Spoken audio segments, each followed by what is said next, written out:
কর্ম করে যাও গো, ফল অবশ্যই তুমি পাবে। হ্যাঁ, কর্মের গতি অনুসরণ করে কর্ম করো, ঠিক ভালো ফল তুমি পাবে। তাই ভক্তমণ্ডলী মায়েরা, আমরা সত্যি সত্যি এই সংসারকেই বেশি ভালোবাসি। তাই তো ভগবান আমাদের কাছে আসে না। ও মায়েরা, তোমরা ভগবানকে খেতে দাও, সেবা দাও, দাও তো? আচ্ছা, কি খেতে দাও? বাতাসা নকুল দানা? না, সবাই সব রকম খেতে দেয়, ফল মিষ্টি যে যখন যেমন পারে দেয় ভগবানকে। আচ্ছা বলো তো, এই ভগবানকে তোমরা সেবা দাও, ভগবান খায় কেন? যেমন বাতাসা তেমন থেকে যায়। মাঝে মাঝে দু চারটে ভোলা পিঁপড়ে টেনে টেনে নিয়ে যায়, তাই না? হরি বল, হরি বল। ভগবানকে আমরা সবাই সেবা দিই। ভগবান কারো কাছে খায়, আবার কারো কাছে খায় না। ও মায়েরা, দেখবেন একটা জিনিস ভালো করে লক্ষ্য করবেন, এই বাস্তব কথাই বলছি। আচ্ছা, যদি কোনো শিশু, ছোট্ট বাচ্চা, মনে করুন ছোট্ট বাচ্চাটা জন্ম নিল, দেখবেন ওই বাচ্চাটাকে কোনো কোনো মানুষের কোলে দিলে বাচ্চাটা চিৎকার করে কাঁদে, তাকে থামানো যায় না, শান্ত করা যায় না, তাই তো নাকি? কেঁদে ওঠে না? আবার কোনো কোনো মানুষের কোলে গেলে বাচ্চাটি একেবারে শান্ত হয়ে যায়, যেন কি স্তব্ধে নিস্তব্ধে ঘুমিয়ে যাচ্ছে, কোনো চেঁচামেচি নেই। কারণ আছে, কারণ আছে।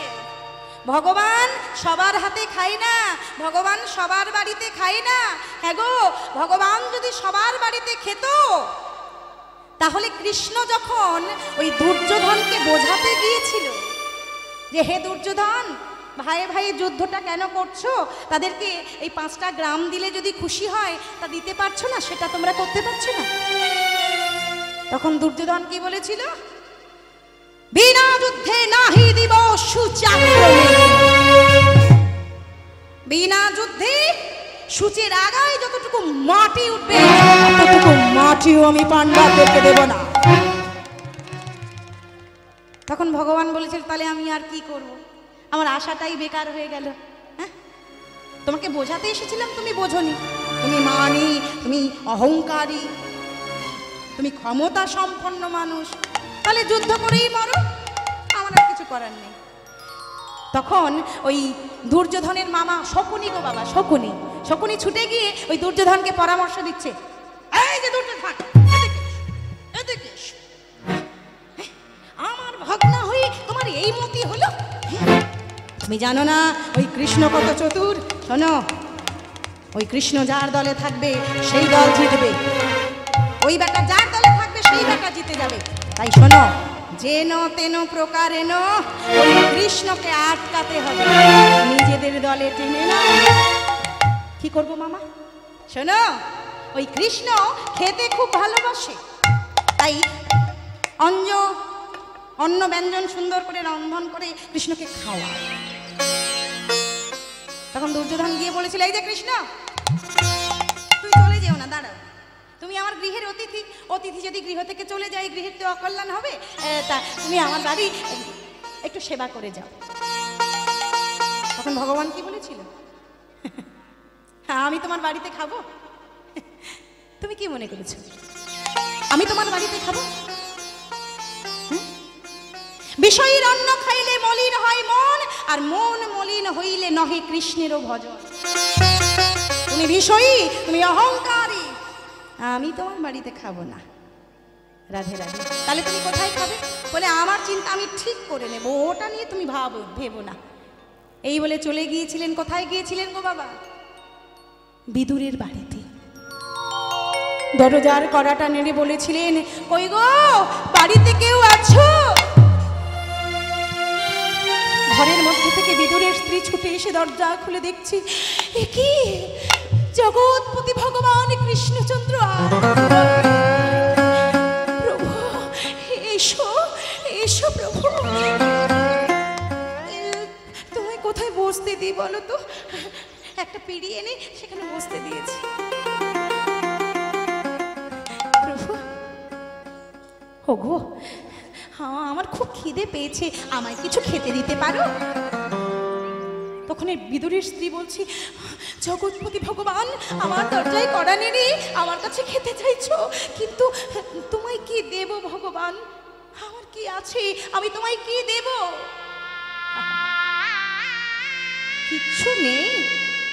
বলে হ্যাঁ আছে, আমার স্বামী গতকাল রাতে কিছু কলা এনেছিল, তো ওগুলো তো গরমে গলে গেছে, ওগুলো কি তোমার দেওয়া যাবে? না না, কলা? ঠিক আছে, ওই কলাই নিয়ে এসো, আমি ওই কলাই খাবো। যাও যাও, তুমি ওগুলো খাবে? বলে হ্যাঁ ঠিক আছে, তাহলে প্রভু তুমি একটু অপেক্ষা করো, আমি যাবো আর আসবো। এই বলে বিদুরের স্ত্রী ছুটে গিয়ে ঘরের মধ্যে থেকে কলা নিয়ে এসে ভগবানকে সেবা দিচ্ছে। ও বাবা, ভগবানের কি অপূর্ব মায়া দেখো। কলা ছাড়িয়ে কলাটা হাতে দেবে কোথায়? ওই মায়াবী মুখের দিকে তাকিয়ে কলাটা ফেলে দিয়ে কলার খোসা নিয়ে ভগবানের হাতে দিচ্ছে। আর আমার ভগবান এমন দীনবন্ধু দয়াময়, দেখছে হাতে কলা আসেনি, কলার খোসা এসেছে। আমার ভগবান ওইটি প্রাণ ভরে আনন্দ করে খাচ্ছে। বিদুর ঘরের মধ্যে ঢুকে দেখে বলছে, একি একি তুমি কি করছো? ছি ছি ছি, হ্যাঁ জগৎপতি ভগবানকে তুমি কলার খোসা খেতে দিচ্ছ? বিদুর বাধা দিও না, বাধা দিও না, কলাটা মিষ্টি হতে পারে বিদুর, কলাটা মিষ্টি হতে পারে, কিন্তু ওই কলাটা তোমার স্ত্রীর ভালোবাসায় ওই কলার খোসাটা কলার থেকে আরো শতগুণ মিঠা হয়ে গেছে। বাধা দিও না, বাধা দিও না। হ্যাঁ গো, আমরা পারবো? কতটুকু ক্ষমতা আছে আমাদের? ভগবানকে কাছে ডাকবো। ছেলে দূরে থাকলে, মেয়ে দূরে থাকলে ফোন করে করে প্রত্যেকদিন খোঁজ নিব, বাবা ভালো আছিস, মা ভালো আছিস? গো, একদিনও কি ঠাকুর ঘরে ঢুকে আমরা কেউ বলেছি? কজন ভক্ত আমরা বলেছি, ঠাকুর তুমি কেমন আছো, তুমি ভালো আছো তো, তোমার কোনো কষ্ট হচ্ছে না তো?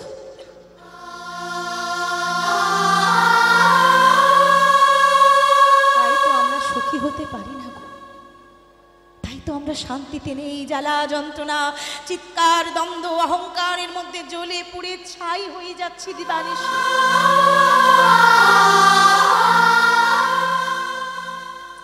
হ্যাঁ গো মায়েরা, ভালোবাসায় বাস করে মোর কৃষ্ণ ধন, তারে ধরতে গেলে করতে হবে ভালোবাসার আয়োজন।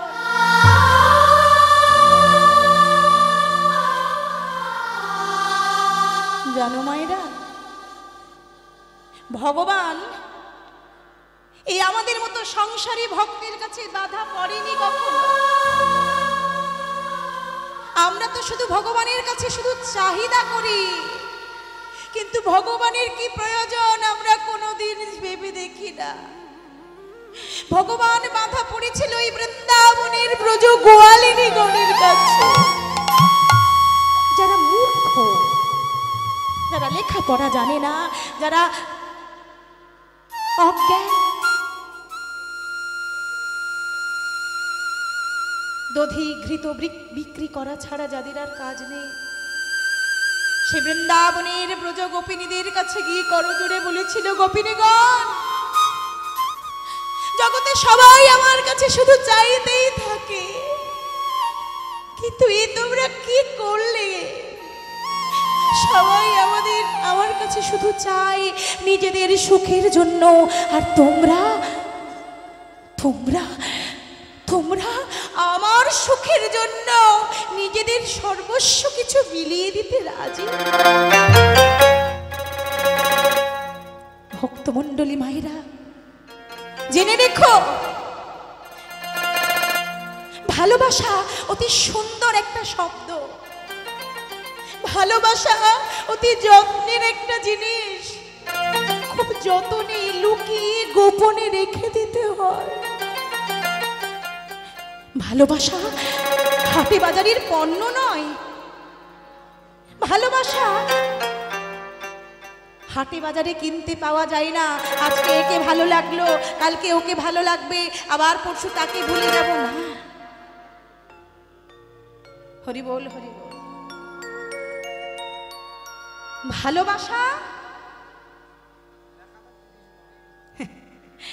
দেখিয়ে দেখিয়ে হয়? হ্যাঁ গো মা, ভালোবাসা কি দেখানোর জিনিস? ভালোবাসা অতি গোপন ব্যাপার, অতি যত্নে তাকে রাখতে হয়। হ্যাঁ, তাই তো ভগবান বললেন, ভক্ত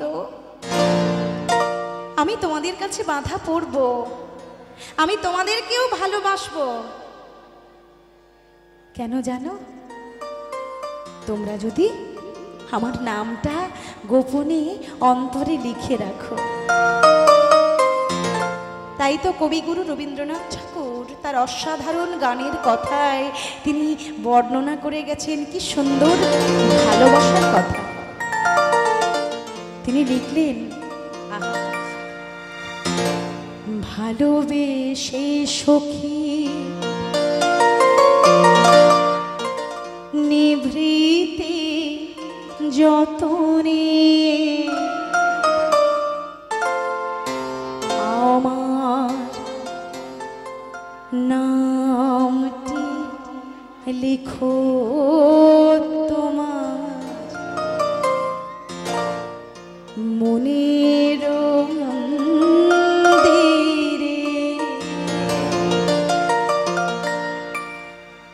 আমারও পরাণে যে গান বাজিছে তাহার তালটি শিখো তোমার চরণ মঞ্জিরে।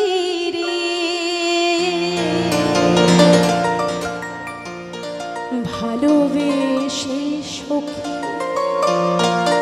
নিভৃতে যতনে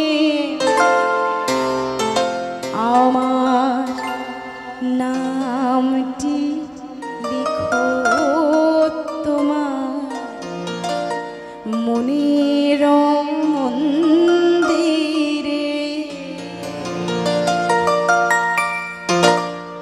এমনি এমনি কথাটা বলছি না, বলছি ভালোবেসে সখী নিভৃতে যতনে, লোক দেখানো নয়, আড়ালে সবার অলক্ষ্যে আমার নামটি লিখো।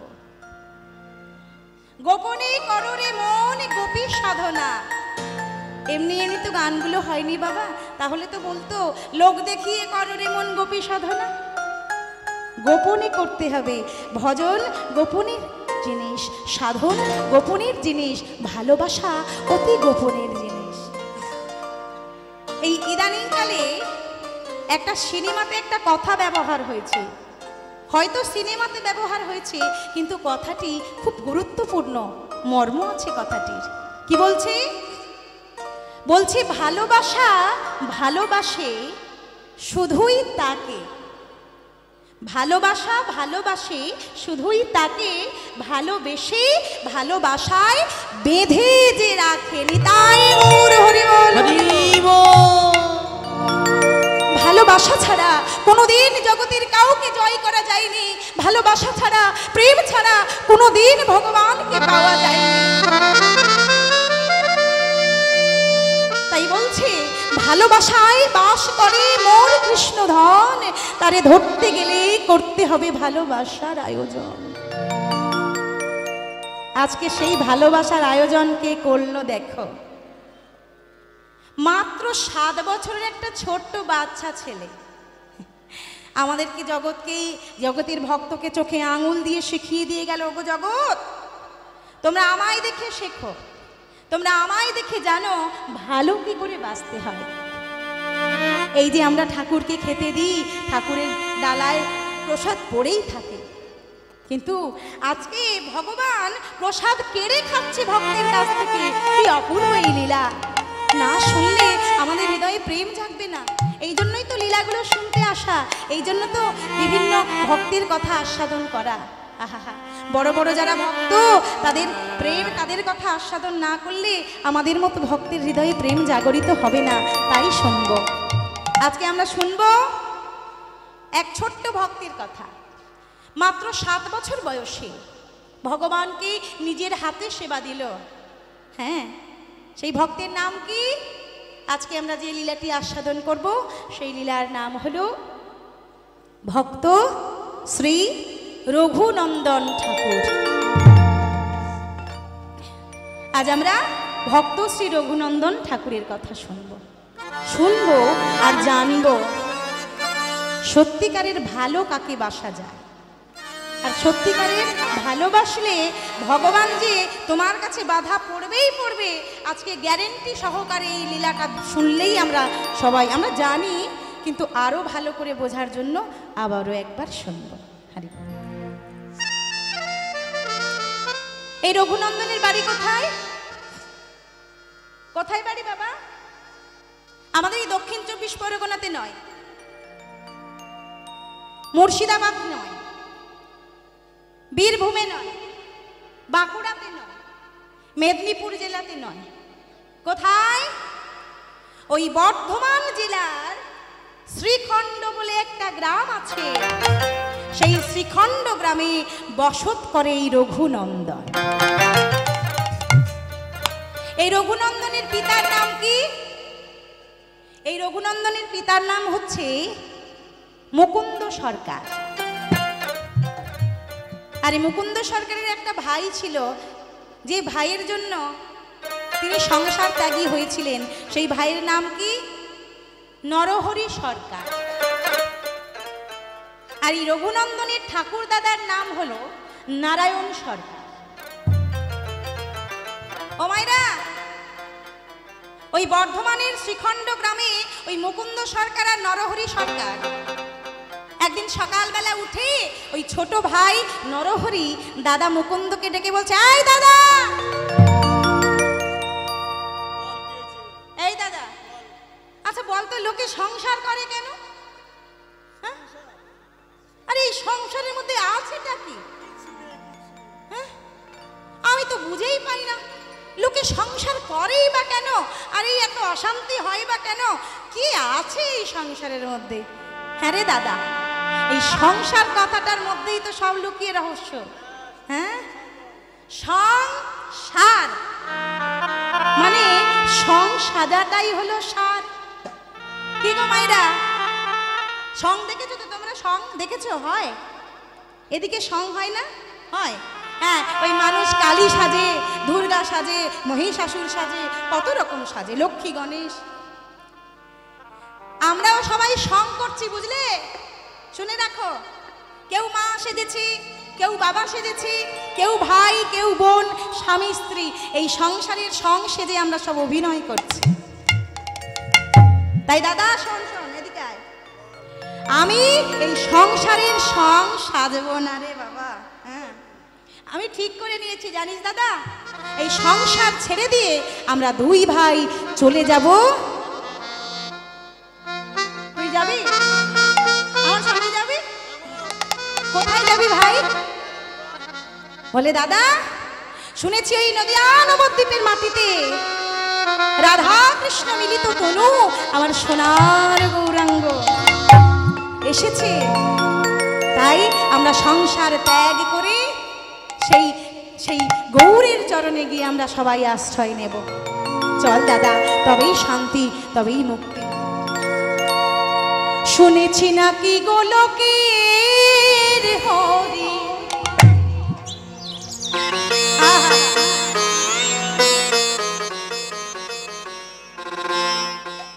গৌর হরি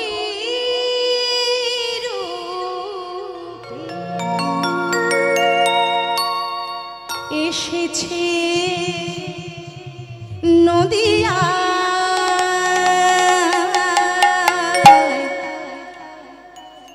তোরা দেখবি যদিয়া, তোরা আই সকলে জগৎ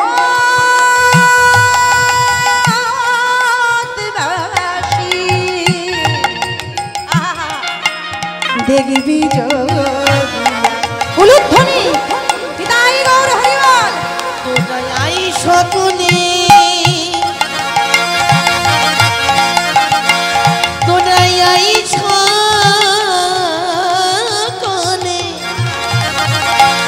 ওই না জগৎবাসী দেখবি যদি আয় তোরাই সকলে জগৎবাসী দেখবি যদি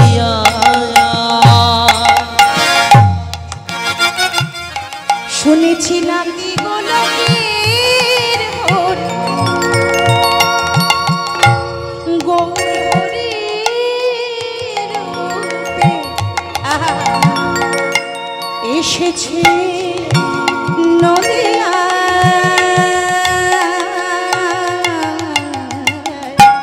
দেখবি যদি তোরা আই সকলে জগৎবাসী দেখবি যদি হাতে তালি দাও মাইনা শুনেছি নাকি গোলকের হরি গৌরী হরি রূপে নাকি ওই গোলকের হরি গৌরী হরি রূপে এসেছে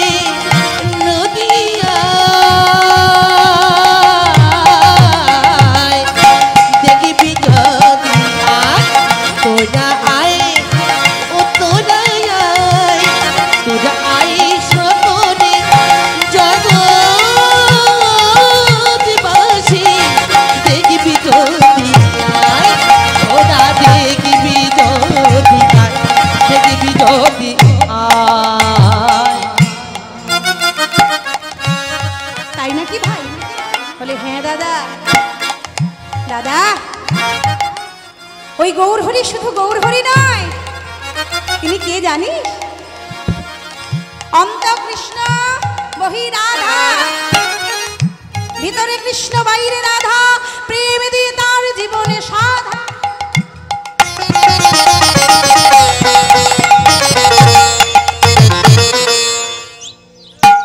তার দেহখানি কেমন ভাবে তৈরি জানিস আহা সে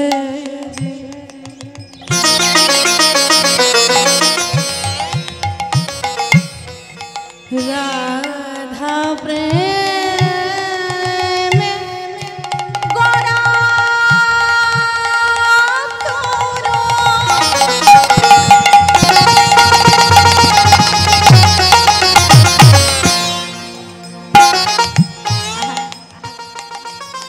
আবার অন্তরে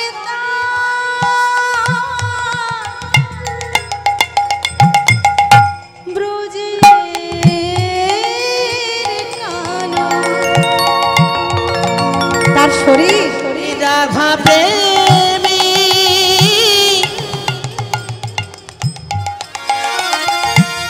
গড়া তনু উলুধ্বনি উলুধ্বনি উলুধ্বনি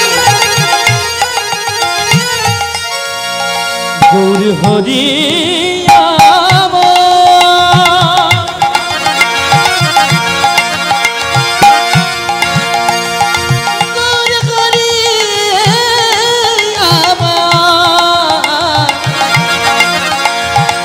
আমার প্রাণ না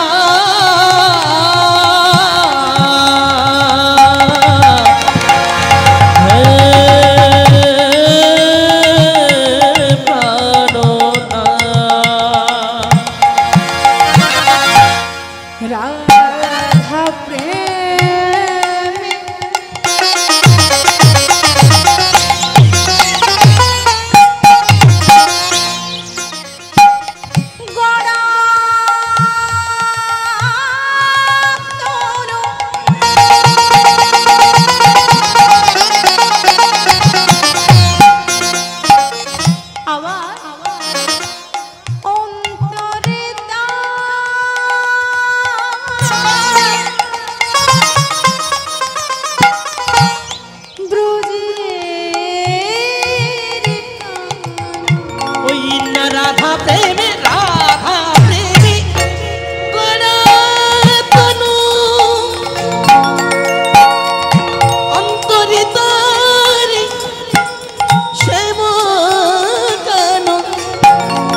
কারা জানো?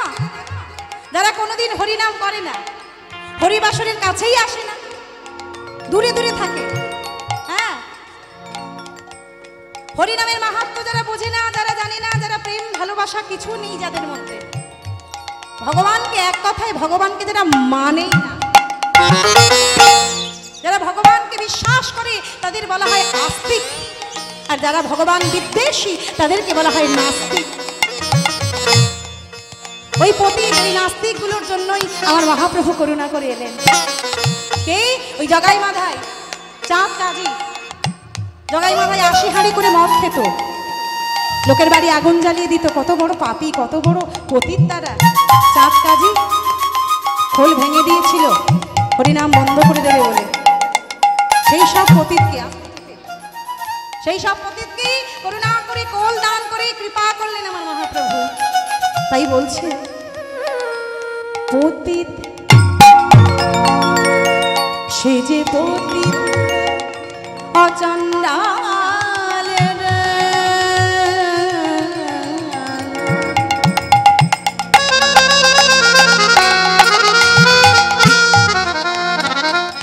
পতিত অচণ্ডালের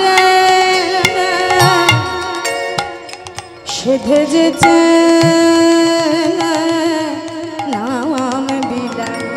তোরা তোরা আয়, তোরা আয় সকলে, তাই গৌর হরিবল হরিবল। তোরা আই সকলে, তোরা আই সকলে, জগৎবাসী দেখবি যদি আয়। তোরা আয়, তোরা আয়, তোরা আয় সকলে জগৎবাসী দেখবি যদি আয়। তোরা আয় সকলে জগৎবাসী দেখবি যদি আয়, দেখবি যদি আয়, দেখবি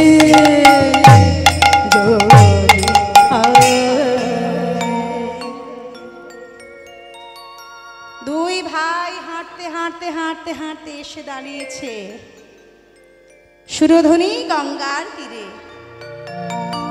নদিয়া নবদ্বীপের মাটিতে এসে ওই নরহরি সরকার ছোট ভাই আর মুকুন্দ সরকার বড় দাদা এসে দুইজনে দাঁড়িয়েছে। কোথায়? এই সকালবেলা মহাপ্রভু যেখানে হরিনাম করে, সকালবেলা যে পথ দিয়ে হরিনাম গাইতে যায় ওই সুরধনী গঙ্গার তীরে, সেইখানে গিয়ে দাঁড়িয়েছে। মহাপ্রভু সারাদিনে 2 বার কীর্তন করতেন, 2 বার। ওই সকাল হলে, প্রভাত হলে সকল ভক্তকে নিয়ে একবার হরিনাম করতেন, আর সন্ধ্যাবেলা হয়ে গেলে ওই শ্রীবাস আঙিনার দরজাটা বন্ধ করে দিতেন। বন্ধ করে দিয়ে গোপনে কিছু বিশিষ্ট ভক্তকে নিয়ে যে আস্বাদন করতেন সেটা হচ্ছে রসকীর্তন। তা আজকে সকালবেলা মহাপ্রভু নাম কীর্তন করছে, নাম কীর্তন। খোল করতাল সঙ্গে করে নিয়ে শ্রীবাস অঙ্গনের থেকে বাহির হয়ে হাঁটতে হাঁটতে সুরধনী গঙ্গার তীরে তীর ধরে চলেছে। আজ প্রভাতে কালে আমার মহাপ্রভু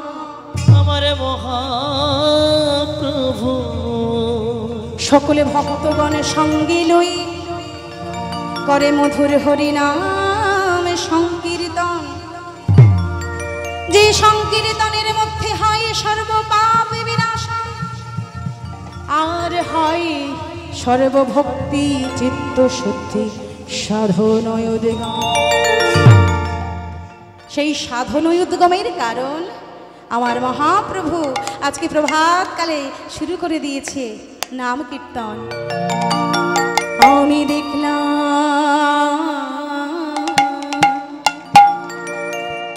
কিবা সুরধুনীর তীরে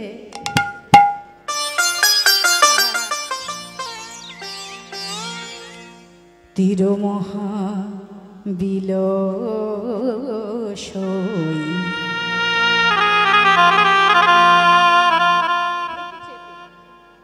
সমবয় বা লোকসঙ্গ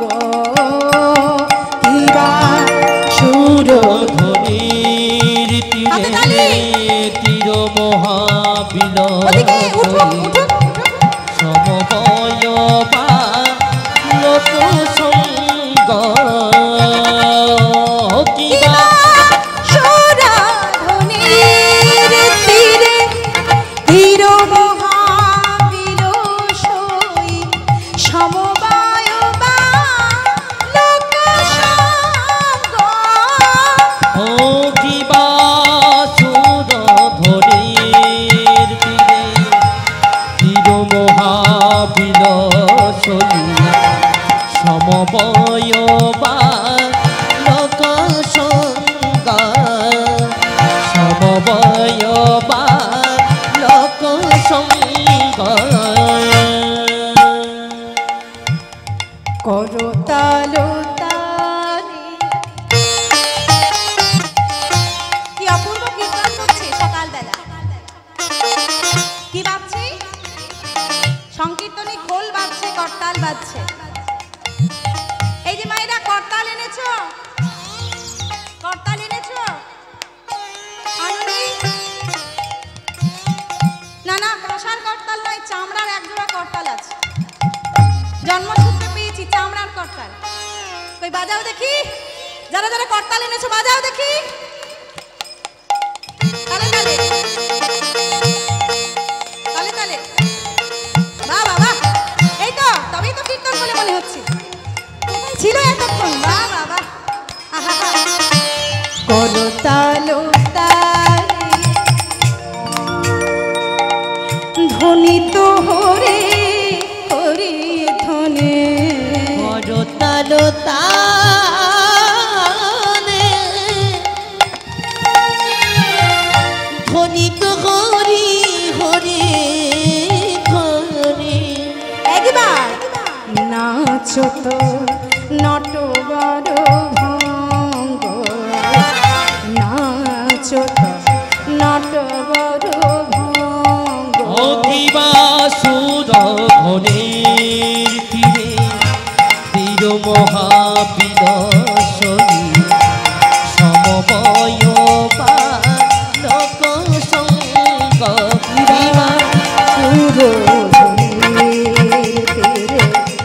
তীর মহাবীর সই সমবায় বা লোক সঙ্গ অতিবা সুরধনের তীরে তীর মহাবিলসই সমবয় বা লোক সঙ্গ সমবয় বা লোক সঙ্গ সমবয় বা লোক সঙ্গ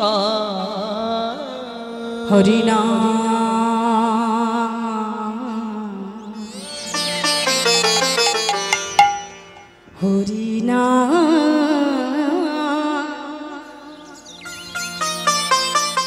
না বলো ভাই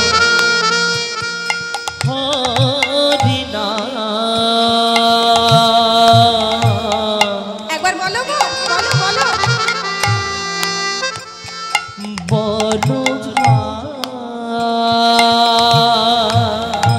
এই যে মায়েরা হরিনাম না বললেই জন্ম বৃথা যাবে গো মহাপ্রভু জনে জনে ডেকে ডেকে বলছে হরিনাম একবার বলো বলো ভাই হরিনাম বলো ভাই হরিনাম বলো ভাই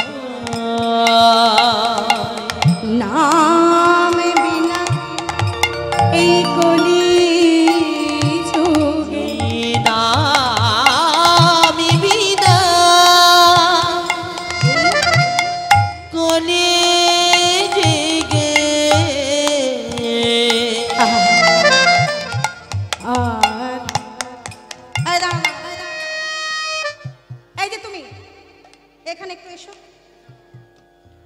হ্যাঁ হ্যাঁ আমি ডাকছি এখানে একটু এসো এসো এসো এসো অনেকক্ষণ থেকে দেখছি আর আরে এসো, তোমাকে কি বলছি হলো, এসো। শুনতে পাচ্ছ না নাকি?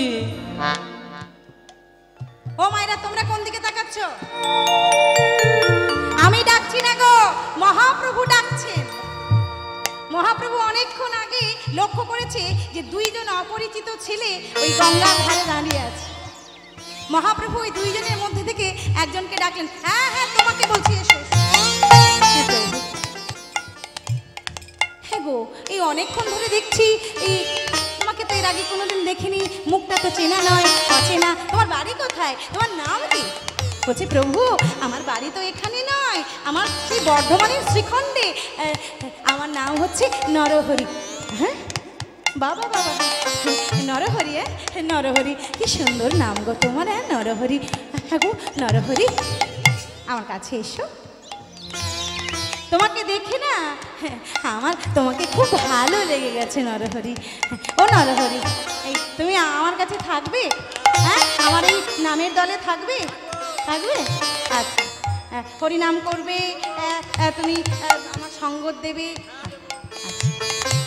তখন নরহরি বলছে, প্রভু কি বলছো? তোমার কাছে থাকবো বলেই না অত দূর থেকে ছুটে এলাম। থাকবো থাকবো প্রভু, আমি তোমার কাছে থাকবো। কিন্তু প্রভু, এই আমার একটা কথা ছিল। কি কথা? হ্যাঁ প্রভু, আমি তো একা আসিনি। তাহলে? ও প্রভু, আমরা দুই ভাই মিলে এসেছি। হ্যাঁ, তুমি তো আমায় কাছে রেখে দিলে, হরিনামের দলে ঢুকিয়ে নিলে, আর আমার দাদা ওই দেখো দূরে দাঁড়িয়ে আছে। আচ্ছা প্রভু, যাই, আমি আমার দাদাকে গিয়ে ডেকে আনি। যাই, দাঁড়াও দাঁড়াও, আমি কি তোমাকে বলেছি ওকে ডাকতে? না প্রভু। শোনো, আমি দেখেছি তোমার সঙ্গে তোমার দাদাও আছে, ওকে ডাকতে হবে না। তুমি ওকে গিয়ে বলো, ওকে বাড়ি যেতে বলো, ওকে বাড়ি যেতে বলো। আমি ওকে শত জনম কৃপা করব না, ওকে বাড়ি ফিরে যেই মহাপ্রভু জোর গলায় কথাটা বলে উঠেছে, সঙ্গে সঙ্গে ভক্তেরা চমকে উঠেছে।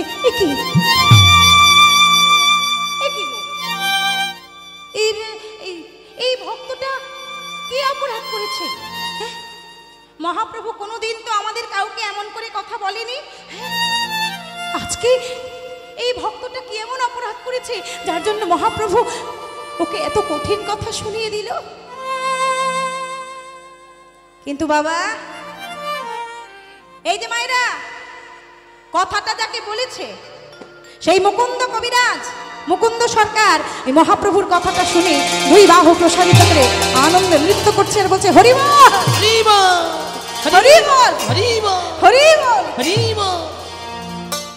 ভক্তেরা তো আরে মহাপ্রভু বলছে 100 জনম 100 জনম কৃপা করবে না। হায় হায় গো, এ মাথাটা বোধহয় খারাপ হয়ে গেছে। এই যে মুকুন্দ, মহাপ্রভু তোমাকে বলেছে 100 জনম তুমি কৃপা পাবে না। তা কেউ 100 জনম কৃপা না পেলে পাবে, এই কথাটা শুনলে কেউ আনন্দ করে? এই কথাটা যদি আমাদের কাউকে বলতো, আমরা সঙ্গে সঙ্গে গঙ্গার জলে ডুবে মরতাম। আর তুমি তুমি কিনা আনন্দে নৃত্য করছো। তখন মুকুন্দ সরকার করজোড়ে বলছে, ওগো ভক্ত গো, ওগো ভক্ত গো, তোমরা তো মহাপ্রভুর কথা ভালো করে শোনো না। মহাপ্রভু আমায় বলেছে 100 জনমে কৃপা করবে না। মহাপ্রভু আমায় বলেছে 100 জনমে করুণা করবে না। কিন্তু 100 জনমে করুণা করুক বা না করুক, মহাপ্রভুর কথা থেকে একটা কথা তো পরিষ্কার হয়ে গেল, আমি 100 জনমে কৃপা পাবো না বটে, কিন্তু আমি ঠিক বুঝে গেছি গো, আমি 101 জনমে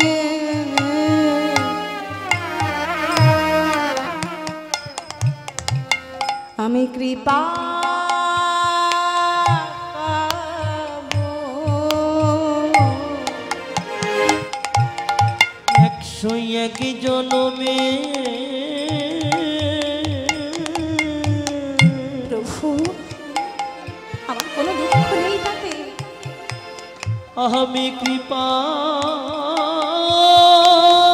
পাবো।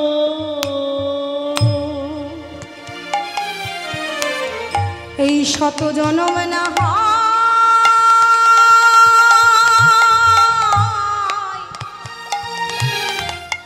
ওগো এই 100 জনমে না হয়,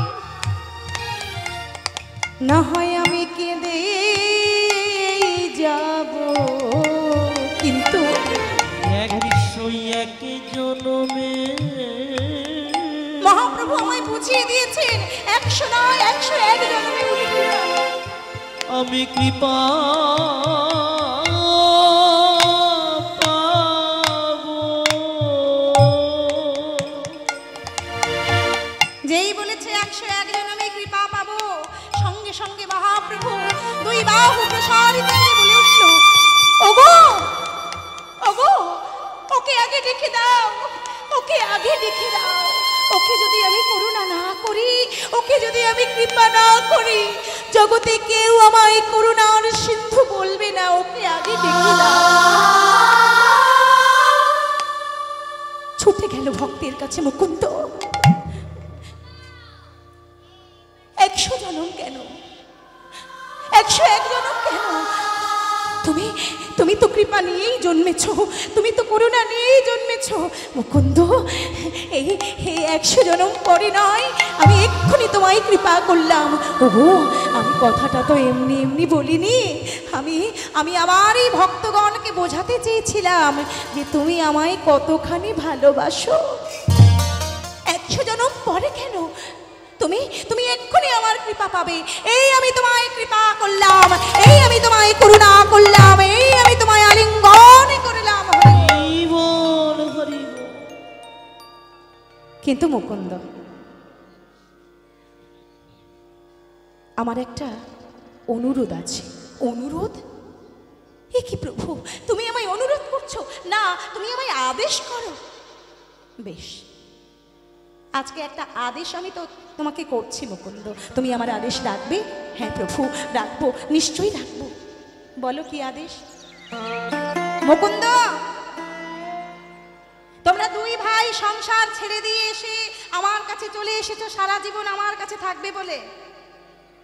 হ্যাঁ, 2 ভাই চলে এসেছো। হ্যাঁ গো, তা তোমার গ্রামের লোকেরা তারা কি মনে মনে করবে? এই যে মায়েরা, পাড়া থেকে গ্রাম থেকে যদি কোনো 2 ভাই কেউ একসঙ্গে বেরিয়ে যায় ত্যাগী হয়ে, তা গ্রামের লোকের মনে কি ধারণা হবে? যে সংসার ত্যাগ না করলে বোধহয় মহাপ্রভুর কৃপা মেলে না। তাই তোমাদের দেখা দেখি তারাও সংসার ছেড়ে দিয়ে আমার কাছে আশ্রয় নেবে। হ্যাঁ গো মুকুন্দ, বলো তো এই একজনের জন্য সকলের সংসার ভাঙাটা কি ভালো দেখাবে গো? না প্রভু। তাহলে এক কাজ করো, তোমার ছোট ভাই নরহরি আমার কাছে থাক। আজকে তোমায় আমি আদেশ দিলাম, মুকুন্দ তুমি ফিরে যাও, ফিরে যাও শ্রীখণ্ডে, ফিরে যাও, ফিরে যাও, ফিরে যাও শ্রীখণ্ডে, ফিরে যাও। ফিরে। প্রভু, এ তুমি আমায় কি আদেশ দিলে প্রভু? আমি ফিরে যাবার জন্য আসিনি মুকুন্দ। আমি তোমাকে এমনি এমনি ফিরে যেতে বলছি না। হ্যাঁ, আমি তোমাকে এমনি এমনি ফিরে যেতে বলছি না। শোনো, আমার উদ্দেশ্য আছে। তোমার বাড়িতে রয়েছে ছোট্ট সোনার গোপীনাথ। ও মায়েরা, তোমরা গোপাল পূজা করো, গোপাল সেবা করো। কার কার বাড়িতে গোপাল আছে একটু হাত তোলো তো। আছে?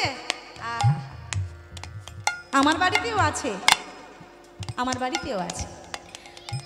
ওই ছোট্ট গোপাল তোমার বাড়িতে অতি প্রাচীন আমল থেকে চলে আসছে সেই গোপীনাথের সেবা। তা হ্যাঁ গো, তোমরা দুই ভাই সংসার ছেড়ে দিয়ে চলে এসেছো, তা সংসার না করলে, সংসারে না ফিরে গেলে সেই গোপীনাথের সেবা পূজা কে করবে? কে করবে? গোপীনাথের সেবা বন্ধ হয়ে যাবে না? তাই শোনো, ফিরে যাও, গিয়ে গোপীনাথের সেবা আরম্ভ করো, গোপীনাথের সেবা শুরু করো। আর আরেকটা কাজ, তোমরা হলে বংশ পরম্পরায় আয়ুর্বেদিক চিকিৎসক। আয়ুর্বেদিক চিকিৎসক মানে জানো মাইরা? এই যে গল্প মা, হ্যাঁ বুঝিয়ে বলো। এবার শিকড়ের রস দেবো, খাবে তো? বাতের ব্যথা আছে? আছে? আছে? হ্যাঁ দেবো, এইবার দেবো। এই ডাক্তার এসে গেছে। তোমরা হলে আয়ুর্বেদিক চিকিৎসক, তোমাদের কাজই হলো মানুষের চিকিৎসা করা। তাই শোনো, মানুষকে সেবা করে চিকিৎসা করে শান্তি দিতে পারলে তবেই না ভগবানকে শান্তি দেবে। শোনো, আমি আজকে তিনটে কাজ তোমায় করতে দেব। কি কাজ? প্রথমত গোপীনাথের সেবা, দ্বিতীয়ত মানুষের চিকিৎসা, আর 3 নম্বর সব শেষে সময় পেলে তুমি জীবের দ্বারে দ্বারে গিয়ে হরিনাম বিলাবে। জীবের দ্বারে দ্বারে গিয়া ওদের চরণ ধরিয়া, জীবের দ্বারে দ্বারে গিয়া ওদের চরণ ধরিয়া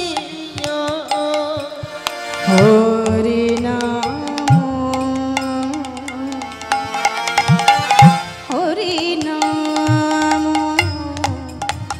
দিয়া ফিরে যাও, ফিরে যাও শ্রীখণ্ডে, ফিরে যাও নিতাই গৌর।